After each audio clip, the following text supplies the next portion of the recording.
Hi guys, welcome back to Infinite Possibilities, the podcast where we explore the lives of amazing people, their choices, challenges and opportunities. And today I have a very special guest, Simon. Hello everyone. Yeah, nice to be interviewed. Yeah, thank you. Yeah, and this is Simon's first English interview. So how does that feel, right? You can spread the word in English. Yeah, it is a little bit nervous. It is first time interview in English. Yeah, no, but it's going to be awesome. And thank you so much for being here. Yeah. So Simon, what is your 1 minute introduction? What do you do? Oh, okay. I grow Asian mushroom here in Australia in Brisbane, and at the moment we have 3 farms and produce oyster, shiitake, and other products. Yeah, sounds delicious, Simon. We'll be buying some mushrooms soon. Thank you for your support. Yeah, so Simon, we're going to go right from the beginning. So what kind of child were you like growing up? Yeah, I think I don't have many memories in my childhood. I think I'm a naughty boy at the time, always be blamed by my teachers. Yeah. So what kind of stuff were you doing naughty? Was it like when you were in classroom, you were mucking around and distracting others? I think just don't listen to the teachers. Yeah. That's the major things. Yeah. We always move and then never listen to the teacher and make a problem to the teacher. Yeah. So yeah, it is. Yeah. But were you a smart child growing up? Were you very smart? Yeah. Yeah, but my childhood because my parents are jobs, I had to move to the school every year, every 2 years. So in my childhood, so I've been to many schools, maybe 3 or 4 different schools in different areas. Damn. Yeah. Did that make it hard to make friends? Because you keep changing schools. Yeah, sad. Yeah, at the moment I don't have any feelings, but I think it's quite good because you know different place and different people, and then just make friends. Yeah, that's good. And what kind of work did your parents do? Oh, they are like project manager. So that means one project finished, they go to another project. Yeah, that's cool. And so, how did you sort of fit in the school environment? Were you the smart kid? Were you sporty? Were you popular? I think none of this sentence can describe me. I think maybe later on I become study very hard. So later on in the middle school, I'm become academic. Yeah. Yeah, and what about in terms of your personality? Were you a shy kid or not really? No, not really. Yeah. Just do whatever you want, right? And annoy the teachers. That's right. Good attitude. Yeah. Yeah, nice. And then so when you were like younger and you were thinking about the future in terms of careers, what kind of was floating through your mind? / maybe what did your parents want you to do? Oh, it's a little bit hard to answer because at the time, frankly speaking, I don't have any ideas what I'm going to do or what kind of careers I want to be. So at that time, I don't have many think about that. But I just thinking that we just choosing science and then engineer. That's my major things I like to do. Yeah. Oh, nice. So it wasn't what your parents wanted you to do. They loved it, right? Both. Yeah. I have no choice. Yeah. That's good. And so, what university did you go to, and what did you study there? I study at what's called the Fudan University. That's at that time, even now, it's still very famous university in China. And then I study computer science. Yeah. Very cutting edge. That time, about 30 years or 40 years ago, not many people knowing the computer. So that's why when you choose computer, even if you are inquire everyone what's about that, no one can answer you. Yeah. So it's like you're just thinking about that. Hey, that's quite good. Yeah, and then you go to the computer. Yeah, that's awesome. And how did you get into such a good university? What were your study tips? Were you like just I'm- memorizing every day, like dreaming about it? I think I'm very lucky because I studied in a very good middle school, Yeah. and also I meet a very good teachers. That's why everything looks like going very smoothly. Not any problem. I just go to the good university. Yeah, that's awesome. And how did you enjoy your degree? Was it like 3 years? Was it 4-year degree? In China, most of the university is a 4 years degree. Nice. Yeah, not like here it's 3 years plus 1 year or 2 years. Yeah, Like, or it could be 5 years or 6 years or never ending. yeah. Yeah, so how did you enjoy your degree? Were you like, yes, computer hardware, I love it, I want a career in this, or... Actually, I'm quite like this career, so like become like IT this industry, and then when we graduate from the school from the units, we doing some project for like in the post office you pick up some parcels and put it in the right position, people can deliver it, make it more efficiency. What we do, my project is that how to improve the efficiency of the distribution. Yeah, that's pretty cool. Very satisfying, right? Yeah. And also very useful. Yeah, it is. But at that time, it's a quite high levels technology to distribute this kind of the parcel, distribute parcel automatically. But at the moment, it's a very, very simple technology. Yeah, it's like just the barcode or something. Yeah, now you got a robot to pick up something. Yeah, but Simon was there at the beginning. Yeah, that's cool. And so when you graduated university, what was your first job? Yeah, I doing the research job in the Chinese Electronic Research Institute. Yeah, so... Heard it was a very good and stable job, yeah? Yeah, and then so like what happened? What happened next after you got that stable job? You like came to Australia, and why did you come? I worked in there about 4 years. Oh, that's cool. And after 4 years, 1990, I came to Australia. Yeah. Yeah, that's the reason I came to Australia is quite simple. Just thinking that I haven't been to overseas, and then a lot like friends they are in overseas. They tell me some amazing things. I think I might, if I have a chance, I want to go outside have a look.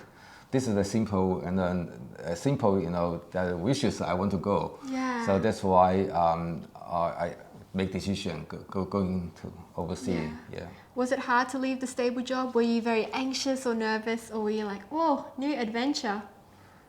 I think it's maybe my parents, Worried worried more than me. They were worried about what was going on in the overseas, so far away, and we couldn't look after you, something like that. But for me, I think younger is the wealthy and the younger is the energy. So have no feel this. Yeah. No feel this. Yeah. And so tell me, why'd you come to Australia? Why not America and XYZ? Yeah. At that time, Australia, a couple of my close friends, they have been to Australia, and then I got information from them. That's why I choose Australia. Yeah. I might have a chance to go to the other country, but I just coincidentally, you pick up Australia. Yeah. Because your friends in Australia. Yeah, no, that's good. And you have a very funny story about why you chose Brisbane over Sydney. Oh, similar, because that friend, he came to Brisbane first. That's why he gave me the order, like enrollment form. It's a Brisbane school. Yeah. That's why we pick up the Brisbane. Yeah. Yeah, so you went to study in Brisbane, right? Yeah. Yeah, what did you study? Were you doing like a master's or? Oh, at that time, beginning with like a business, some business. We have a lot of business, what's called business colleges, something like that. Yeah. So we studied business from there. Yeah, that's pretty cool. And was there any sort of culture shock when you came to Australia? Like, was it very different from China? It is. You think about in 1990, at that time, China was still very, very poor. Also, a lot in Australia is more advanced. So when you see everything, it's amazing. For example, you see the highway 100 km speed. Yeah. I said, whoa, so fast. Something like that. There's also so many cars, industry. That's amazing. Yeah. But at that time, China only got some bus and Yeah. couple trucks in the industry. So that's a bit different. Yeah, that's cool. And before coming to Australia, were you able to speak English or nah, not at all? I think I always I have a very good middle school. They teach Yeah. English. Oh, So that's my good. English from the school I started to learn the English. So not very good, but not bad. That's good. As long as you can use it, it's fine. Yeah.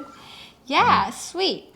And then, so after you graduated from uni in Australia, what did you do with your life? What did you look for a job instantly, or what happened after you graduate? That's quite. You mean here, Australia? Or, Yeah, in Australia. Australia. Australia, we had to beginning, looking for a job from the bottom. So because Yeah. you need to save money, make money for yourself, make a living. So I think at that time it's a hard time for me because Yeah.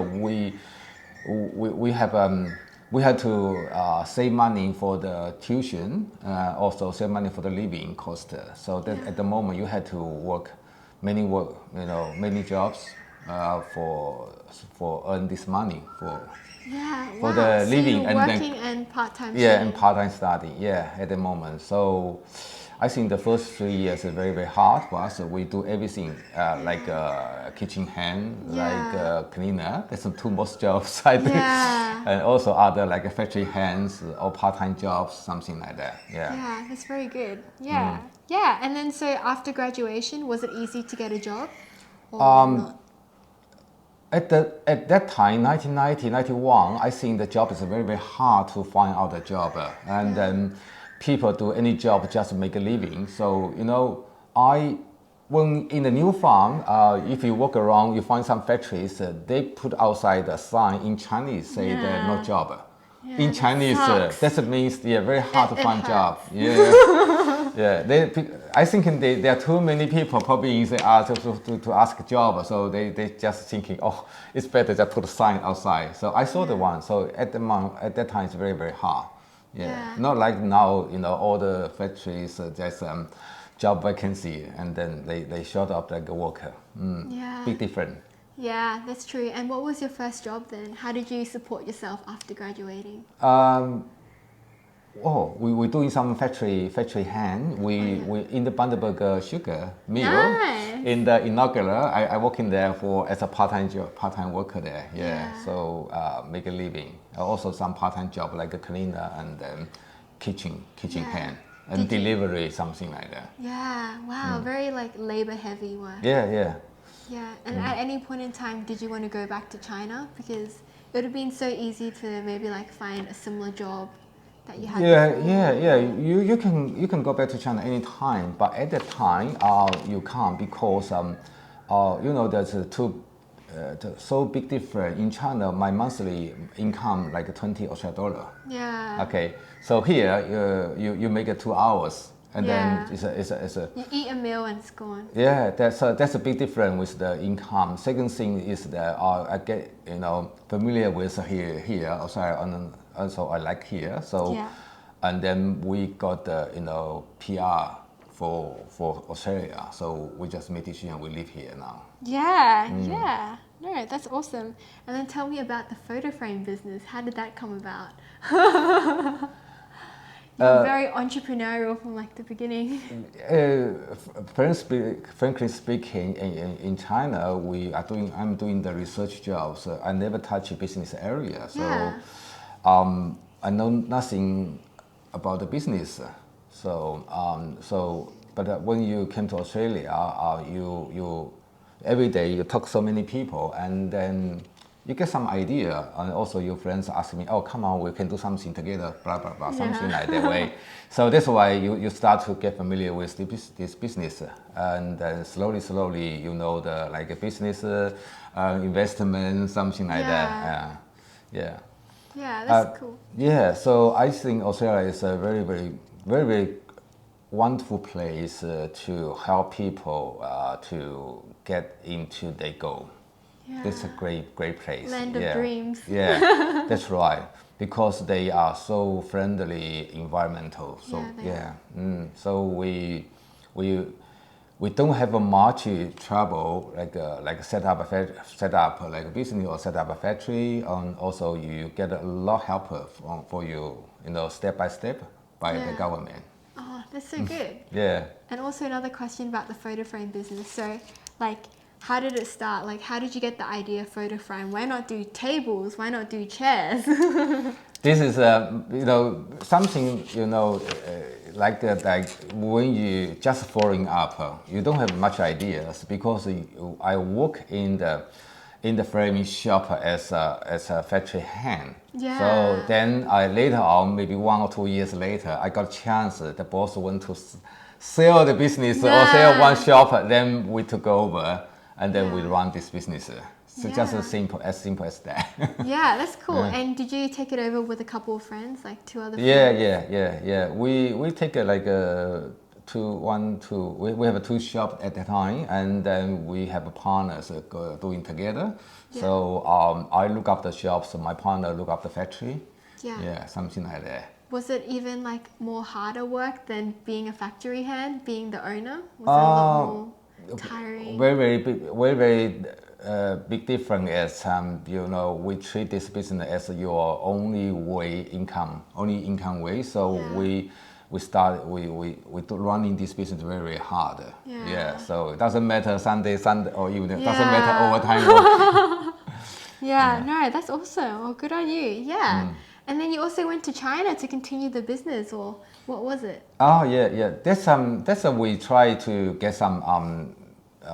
Personally, I think I'm characterized like you try to facing the challenges and try new things.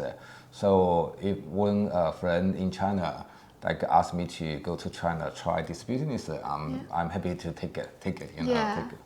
And that's why I go back to China for a couple. I think it's for 6 years. Wow, that's quite a long time. Oh my gosh. But business is a little different.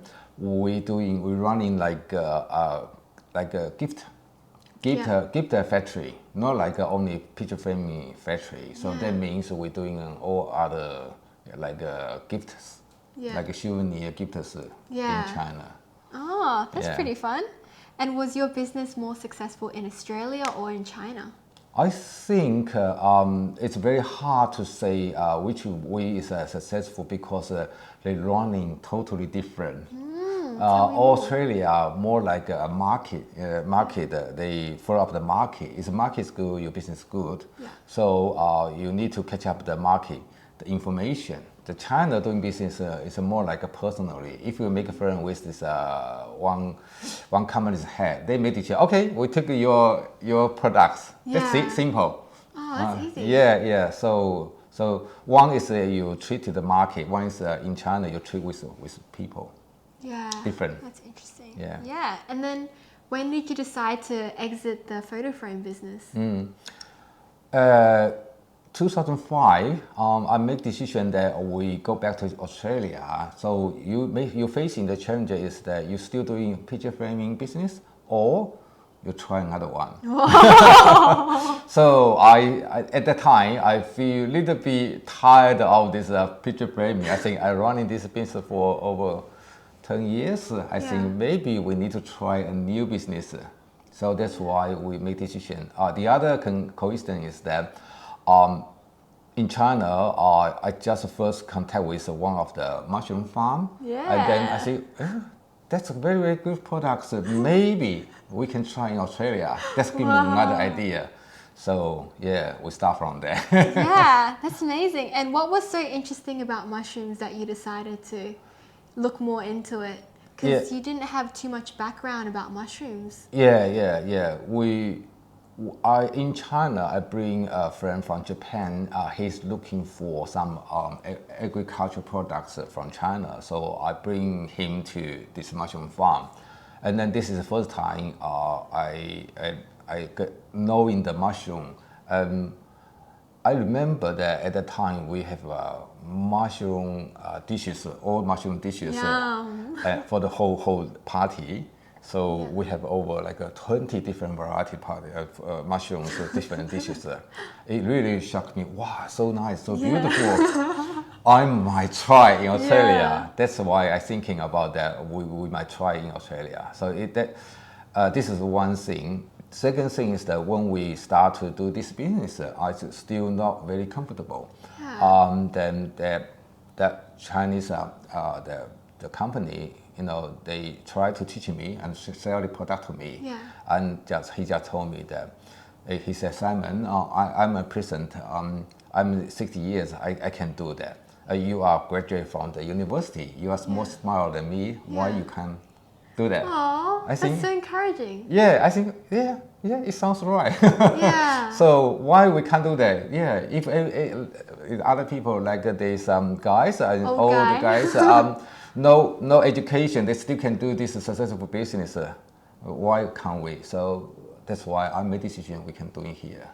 Yeah. Wow. And then in 2005, you founded your company Kenon. Yeah. Yeah. And then tell me more about how you chose the name Kenon. The Kenon, become like two names combined together. Yeah. One is Ken, one is Simon. Yeah. Ken is my friend, but we run this business 1 year later because of personal reason. Ken quit this business, so I still keep using this Kenon. Yeah. No, but it's a very cute name.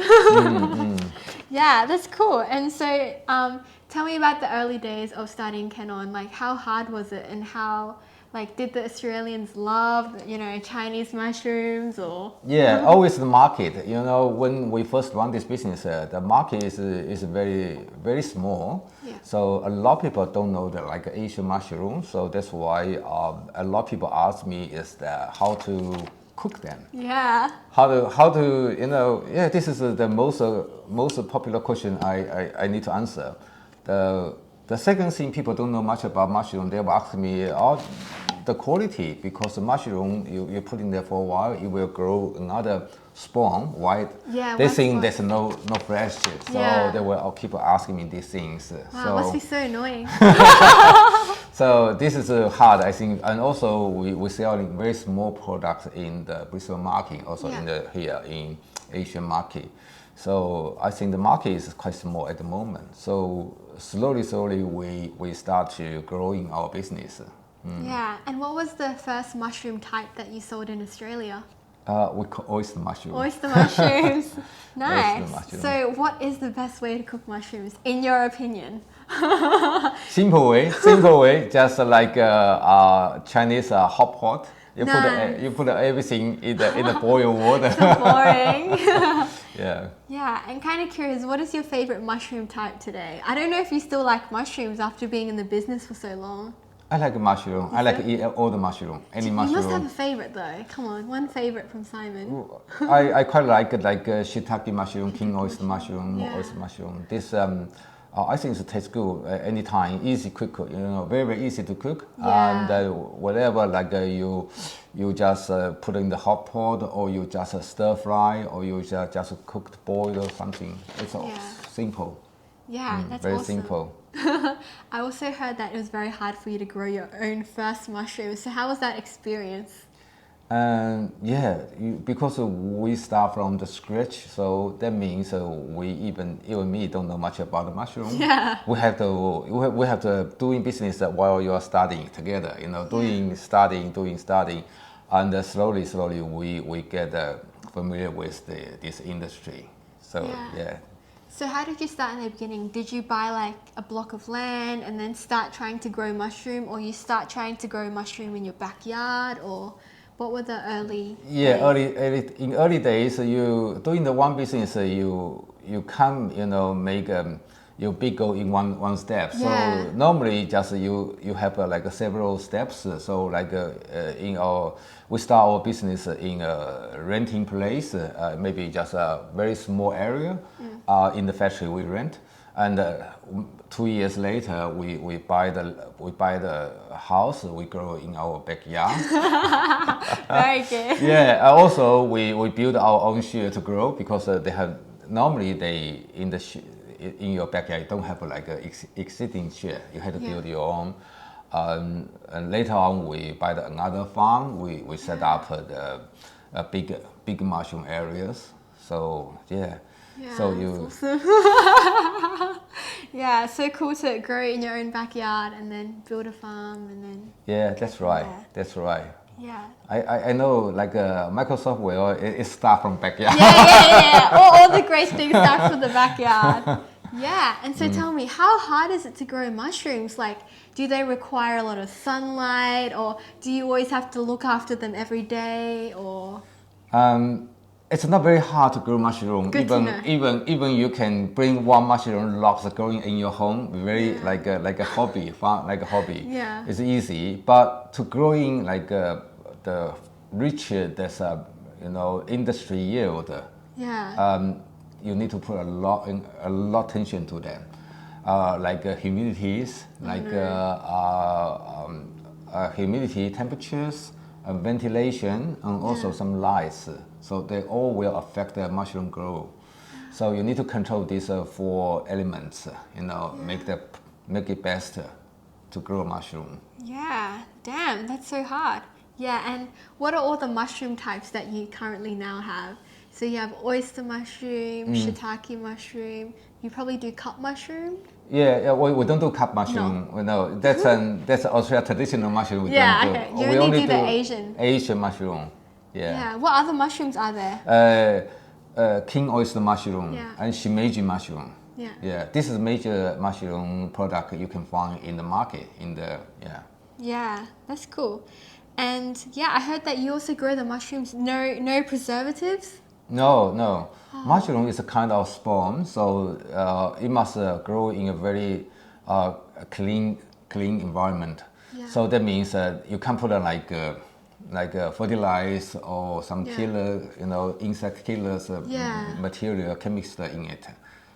Yeah. Okay, that's good to know. Yeah, Yeah. so, Very healthy. Yeah, even the mushroom have some in fact, we simple way is that you just take out this infect and throw away, keep the others growing, because our mushroom bag is each one is a small bag. Yeah. So if this one bag is infect, then we just throw away. Oh. Yeah. Yeah. Okay, that's good. Yeah, and so what is kind of a day in the life for you? Running, like, how many farms do you currently have? And At the moment, we have 3 mushroom farm and growing different things. One mushroom growing oyster, one mushroom growing shiitake, and the one master we're growing as mushroom substrate bags. That means, before we use this mushroom bag from the overseas, like Korea or China or Taiwan. But now we focus on making these bags in here in Vandenberg, use sugar cane bagasse. Yeah. So that means maybe from later this year we can supply mushroom in this material. yeah. Wow, so exciting. And how did you come up with that idea, the sugarcane? That's it's a quite new technology. Yeah, you're very innovative. And it just come out like 2 years ago. Yeah. So we do a lot of experiments to try to use this sugarcane bagasse to produce mushroom. And finally, we have a very good result. That's why we make decision and put on industry industry product line to produce big scale productions. Yeah, that's awesome. And so back to, what is a day in the life for you? Like, how do you manage 3 farms and still sleep, and like what part do you do? Yeah, I'm not Superman.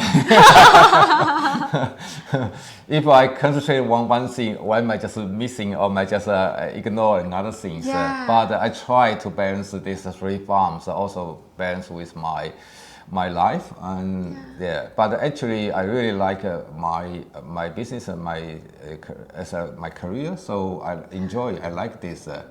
So this is quite important. You're doing whatever you like. Yeah, that's cool. How many employees do you have? Not many, about 15. Some.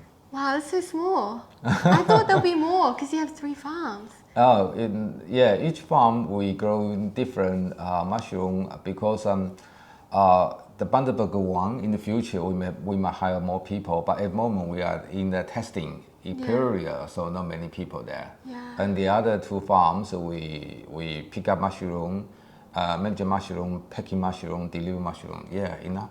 Enough. Wow. Good on you. Cool. And then so you've been in Australia for like around 31 years now. So do you have any tips for, new immigrants, new international students in general? How to become successful like Simon? I think that Australia is a very, very nice place to living and to do business. So I say that when people come in to Australia in the first 2 years, it's very hard for them, because they're not familiar with this community or this environment. Yeah. They also is that like English. Most people can speak English or can speak very well English, including me. So okay, that's why they sometimes it's hard for them to get like a right information. Yeah. Maybe what information they get is wrong. Yeah. So I would like the people, involve communities, study English, get familiar with this Australia's environment, and then they can slowly they can can involve this Australian life. Yeah, and do more. Yeah, that's awesome. Yeah, and so what is kind of like your vision for like the next 10 years? It can be like about the mushrooms or anything interesting you want to let our audience know. Okay. From my mushroom farm, I would say that at the moment, most of industry they want to connect with high technology like 5G. Yeah. So that's why I think that in Australia that's called Industry 4.0 level. Yeah. So that means in the future, include our farms, we want to connect with like 5G, connect with like AI system. Ooh, that would be interesting. So it happens in some factories like automatically produce like a mushroom bag. Yeah. No people. Yeah. So we have a lot of things to do research like control automatically for this environmental for the mushroom going the high vision, more efficiency. Yeah. Also like a packing system, more freedom to packing, something like that. Yeah. So I would say that in the future, all the industry they need to connect with this new technology. Yeah. That's awesome. Do you think that your previous degree in like computer hardware has helped you in like the career that you're doing in mushrooms now, or not really? No, it is because one thing is that it's a part of your study, so you know the very basic theory is how to connect these things. Yeah. So when any people tell you how to do that, you get some idea already. Yeah. Or you can get some idea very easily. Yeah. The other thing is I think what you learn is not just the technology. You also learn the abilities, something like that. So it's very useful for your future. Yeah, that's so awesome. So cool to know that you're still using your degree, right? It seems completely different from the outside. Yeah, and in like your opinion, what do you think has sort of contributed to your success? What do any hot tips? I know you're a very humble guy, but still very impressive. All right. I think that from very basic view, I think that working hard is a very, very basic, important element. Yeah. Also, you be study. Always keep study. This is another very, very important thing. The third thing is continually. Yeah. Keep everything going. Sometimes you're facing a lot of challenges, but if you think what you are doing is right, then you must keep going until you success. That's awesome. Did you ever want to give up on the mushrooms? Was it like, too hard? So I have to teach everyone how to eat it. So like we want to sell the business in the middle, not because it's too hard. The other thing is you just feel like okay, you are in this industry so many years now, you feel a little bit tired. Maybe you think you need some fresh air, something like that. And then I'm thinking about that. Okay, I might sell business, but in the market, I didn't get what I want. The business sell. Yeah. So that's why I made the decision. Okay, no for sale now. We keep going to do business. Also, we are going to put more money on it to expand our business. Yeah, that's awesome. Still glad you're in the business.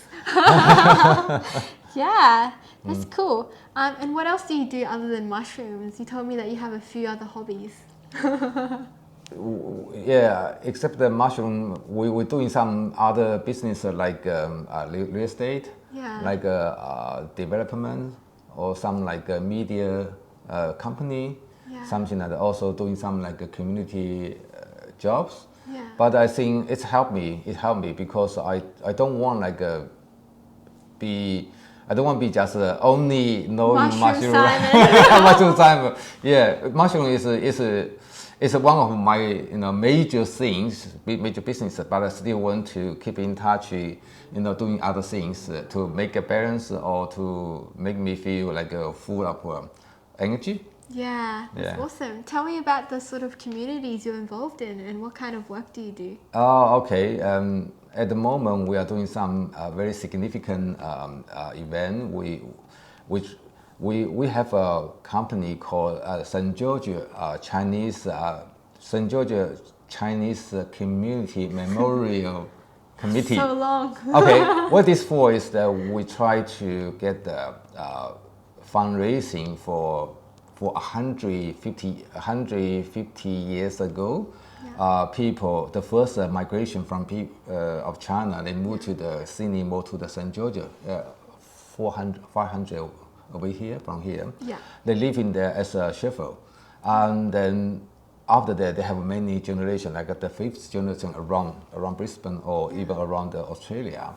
But we want to set up the memorial for them, and then we also teaching our young generation this history. Yeah, that's really good. Yeah, so that's why we set up this committee to have fundraising, and then to set up like a school bursary for this event. Oh, that's so awesome. Yeah. So we're nearly at the end of the podcast. Just a few more quick questions. Okay. So Simon, in your opinion, what do you think the meaning of life is? This is a philosophy questions. The life, I think, life is I think the essential of the life is experience. Yeah. So that means it doesn't matter you're facing good things or bad things. It's a kind of experience, and also this experience, it will benefit yourself, even it's the best things. Yeah. So like 10 years, 20 years later, you back review what you have done. You will thanks for everything you meet. Yeah, everything you meet, everything you're facing, or everything. I think we will. If you get this experience from the future, I think you are still like full of the Thanksgiving. Yeah, that's awesome. And then if you won the lottery tomorrow, what would you do differently about your life? Actually, for this one, I think maybe in young people, they were very exciting. Yeah, wow! But for me, because I think it's quite normal. Oh, what? Like for example, in your childhood, you really want to get like a gift. When you get one, it's very exciting. But here, I feel that I already got everything. Oh, that's good. No, I see. I already got everything I need. So I don't have a much like craving. Much. Want or anything. Yeah, don't have much wants for. So that means that you are not very exciting for everything if you like a gift or something, but I still thankful for the life they give to me. That's good. That's good. Maybe you can give me some of the money. I will. I think that the money you earn in the future, in the future, you still will back to the people. Like a charity something. Yeah, that's true. That's cool. And the final question is, what is an ideal day in the life for you? So what is the perfect day? It can be work related, it can be non-work related. Perfect day. Yeah. What do you mean perfect day? Perfect day for you. So like, what time do you wake up? What do you like to do with your family maybe? Or what is your most ideal day in the life of Simon? Yeah, sometimes I'm happy with like stay with my family and then teaching my sons what's your thought and how you make that one. I teach them some philosophy, you know, the theories. Tell them how to make your life more happiness. Yeah. This is most of the time I like. Also, the most of the time I'm think of that. Yeah. Oh, very beautiful. Yeah. Well, so we're at the end of the podcast, Simon. Thank you so much for sharing your insights. Hope it was fun. Thank you so much. Thank you you. for giving me the chance to get the interview. That's awesome. Want to say bye? Bye bye. Bye.